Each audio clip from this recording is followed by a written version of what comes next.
Vijaya Reddy yes పార్టీలో చేరి ఒక ఎమ్మెల్యేను అవ్వాలనుకొని సరే పోటీ చేసిన తర్వాత గెలుస్తారా ఓడుతారా అనే విషయాన్ని పక్కన పెడితే జనసేనని నమ్ముకొని వచ్చి ఈరోజు ఒక విధంగా చెప్పాలంటే అన్నీ అమ్ముకొని రోడ్డు పాలైన ఒక దీనురాలు కథందామా వెధందామా. సో ఎన్ఆర్ఐ ఉండి అక్కడ కూడా ఆస్తులు అమ్ముకొని వచ్చి జనసేనని నమ్ముకొని ఈరోజు నమ్మి మోసపోయామని మాట్లాడుతున్నారు. అసలు ఏం జరిగింది 2019 నుంచి మొదలుకొని ఇప్పటి వరకు అందులో ప్రస్థానం ఏం జరిగింది, పవన్ కళ్యాణ్ నుంచి ఎట్లాంటి రెస్పాండ్ ఉండింది, లేకపోతే ఆయన కోటరి నుంచి ఏం జరిగింది అనే విషయాలు తెలుసుకుందాం. మనతో ఉన్నారు ఆ పార్టీని నమ్ముకొని నడి రోడ్డు పాలైన సుభాషిణి గారు మనతో ఉన్నారు. సుభాషిణి గారు నమస్తే అండి. నమస్కారం మేడం. ఏందండి అంటే వింటే మీ నేను కూడా చూశాను.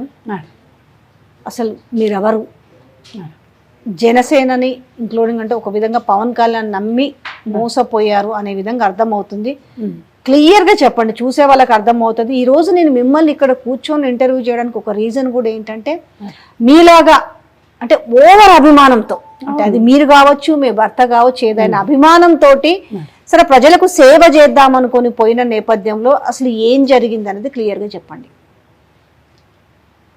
అంటే ఇప్పుడు మేము 2018లోనే నిర్ణయం తీసుకున్నాం మేడం. నేను నా హస్బెండ్ పిల్లలు చిన్నవాళ్ళండి, బాబు 4 months బాబు.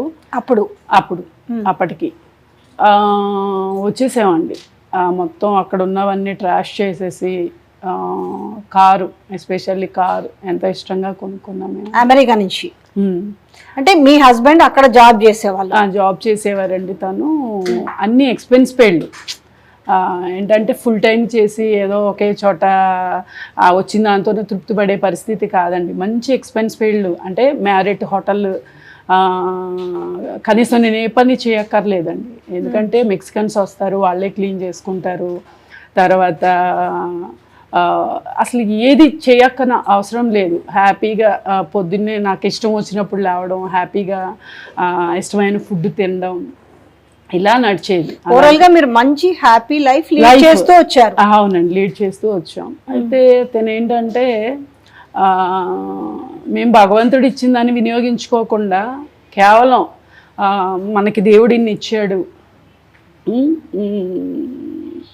ఆంధ్ర రాష్ట్ర ప్రజలు చాలా ఇబ్బందుల్లో ఉన్నారు, ఇంత మంచి నాయకుడు వచ్చాడు, మనం వెళ్ళి పని చేయాలి ఆయన కోసం అని నిర్ణయం తీసుకున్నాం. అంటే ఎట్లా నాకు అర్థమవుతుంది, మీ ఎమోషన్స్ అన్నీ ఇప్పుడు బయటకు వస్తున్నాయి, కళ్ళల్లో నీళ్లు తిరుగుతున్నాయి.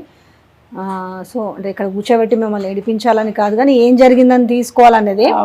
అంటే ఫస్ట్ థింగ్ అంటే ఎట్లా అట్రాక్ట్ అయ్యారండి? మంచి జాబు, మంచి లైఫ్, మీరు లావిష్గా లీడ్ చేస్తున్న నేపథ్యంలో ఇటువైపు అసలు ఎట్లా అట్రాక్ట్ అయ్యారు?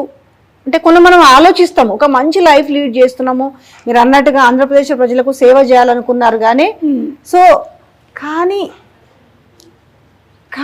మనం ఏంటనేది కూడా ఆలోచించుకోకుండా అంత ఎందుకు ఒక అంత అట్రాక్టివ్ ఎట్లా అయినరు? మీరైనరా మీ హస్బెండ్ అయినరా? మా హస్బెండ్. ఏం జరిగింది చెప్పండి. మా హస్బెండ్ మెయిన్ అతను సినిమాలు చూసి ఇష్టపడ్డారు. తర్వాత నాయకుడుగా అతను మౌల్డ్ అయ్యారండి. అరే మన ఆంధ్ర రాష్ట్రానికి ఒక మంచి వ్యక్తి, అతను మంచి లైఫ్ వదిలేసుకొని వస్తున్నాడు, మనీ ఎంత ఆయన ముందు అని మేము అలా మౌల్డ్ అయ్యామండి. అయ్యి వెంటనే ఆయన నిర్ణయం తీసుకున్నారు. నేను అప్పటికి ఒప్పుకోవట్లేదు, 1 year అయిపోయింది, నేను ఒప్పుకోలేదు. 2012లోనే ఆయన నాకు చెప్పారు. 13లో మళ్ళీ మేము షికాగో నుంచి టెక్సస్ వెళ్ళిపోయాం. టెక్సస్ వెళ్ళి ఒక 1 year ఉన్నాము. అక్కడ ఉన్న తర్వాత తిని చెప్తున్నారు, జాను నువ్వు చేస్తానంటున్నావు కదా పవన్ కళ్యాణ్ గారి గురించి, నువ్వు చెయ్యి, నేను నీకు సపోర్ట్ ఇస్తాను అని అన్నారు. మధు వద్దులే, తర్వాత వెళదాం, పిల్లలు కొంచెం అంతా సెటిల్ అయిన తర్వాత మనం వెళదాం అని చెప్తూ ఉన్నాను నేను. కానీ తను ఏంటంటే వెళ్ళాలి, పని చేయాలి, ఆయన గెలిపించాలి, అందరూ స్వార్థంగా చూసుకుంటే ఎవరు ఆయన కోసం పనిచేస్తారు అని అతను కంప్లీట్గా అతనికి అట్రాక్ట్ అయిపోయాడండి మా హస్బెండ్. అయిపోయి అందులో నుంచి నా బెడ్, అంటే గొప్ప చెప్పుకోవడం అని కాదు, చిన్నగా కొంచెం బ్యాక్ పెయిన్ ఉందంటే 2,50,000 అంత బెడ్ అండి. అది డస్ట్బిన్ కాడ వేస్తుంటే నాకు చాలా బాధ అనిపించిందండి. అంటే ఎన్ని సుఖ సంతోషాలు వదిలేసుకున్నామని కాదు, మహిళని అనే గౌరవం కూడా లేకుండా ఈరోజు. సో మొత్తానికి ఇద్దరు ఒకేసారి వచ్చిరా, ముందు ఒకసారి చూసి వెళ్దామని ఏమీ లేదు, ఓవరాల్ గా అన్ని సర్దుకొని వచ్చారని డిసైడ్ అయ్యారా? సర్దుకోవాలని కాదు, యాక్చువల్లీ ఇతని ఆలోచన ఎలా ఉందంటే ఎలక్షన్ అంటే ఏదో వచ్చేసి చూసేసి వెళ్ళిపోయేది కాదు, కంప్లీట్ గా ఆయన గెలిపించాలి అని అంటే మనం అందరం అక్కడ ఉండాలి. ఇప్పుడు తను వచ్చి చూసడానికి తన ఆంధ్ర కాదు, తన తెలంగాణ, మా హస్బెండ్ తెలంగాణ అండి, తన ఆంధ్రాకి సంబంధించిన వ్యక్తి కాదు. ఎలక్షన్ ఎక్కడ జరుగుతుంది, ఆంధ్రాలో జరుగుతుంది. సో అక్కడ నేను ఉండాలి అంటే పిల్లలు తన హ్యాండిల్ చేయలేరు, చిన్న బాబు అండి, 4 months బేబీ నా బాబు అప్పటికి, హ్యాండిల్ చేయలేరు. సో పిల్లలు కూడా మాతోనే ఉండాలి. అలా మేము అవన్నీ ఇప్పుడు ఇల్లు పెట్టుకున్నాము అంటే దాంట్లో అన్నీ ఉంచాలి బేసిక్గా. ఇతను ఏం చేశారంటే మేము షిఫ్ట్ అవుతున్నాం కదా, అప్పటికి ఇల్లు కొనుక్కోలేదండి, మేము వచ్చే ముందు కొనుక్కున్నాం, మేము ఇల్లు వచ్చే ముందు కొనుక్కున్నాం. మేము ఏదైతే అక్కడ 5.5 CR పెట్టి హౌస్ కొనుక్కున్నామో అది వచ్చే ముందు కొనుక్కున్నాం మేము. కాబట్టి ఇవన్నీ ట్రాష్ చేసేసి ఆ కార్ను కూడా, కార్ అండి $35,000 కారు, $9,000 మేము ఎక్కడైతే టొయోటా RAV4లో కొన్నామో అక్కడే ఇచ్చేసి, మాకు ఎక్కడ అమ్మాలనేది కూడా తెలీదు, వాళ్ళకే కాల్ చేస్తే వాళ్ళే వచ్చి తీసుకెళ్ళిపోయారు. తర్వాత వెళ్ళి ఆ $9,000 తీసుకుని వచ్చారు. అంటే ఓవరాల్గా ఏంటి అంటే అతని కోసం పని చేయాలి, అతను గెలిపించాలి, అతని నాయకుడిని చేయాలి. వీళ్ళందరూ అప్పుడు ఎవరున్నారు, చంద్రబాబు గారు ఉన్నారండి ఆ టైంలో. అక్కడ ఉన్నది ఎవరు, చంద్రబాబు గారు ఉన్నారు. చంద్రబాబు గారు ఒక హీరోయిన్ ఎవరో, ఆమె పేరు చనిపోయిందండి, రేప్ చేసి చంపేశారని చెప్పి వాళ్ళ మదర్ చాలా రోధించారు, మీకు ప్రత్యూష. ఆ కేసులు ఇవన్నీ రోజు న్యూస్ చూస్తూ ఉంటానండి. అంటే ఇక్కడ కంటే కూడా అక్కడ మాకు ఇంకెక్కువ న్యూస్ వచ్చినప్పుడు చూసినప్పుడు మాకు అనిపించేది, అరే ఏంది వీళ్ళు ఎట్లా ఉన్నారు, ఇలాంటి నాయకుడు వస్తే మనకు మంచి చేస్తాడేమో అన్న ఉద్దేశం.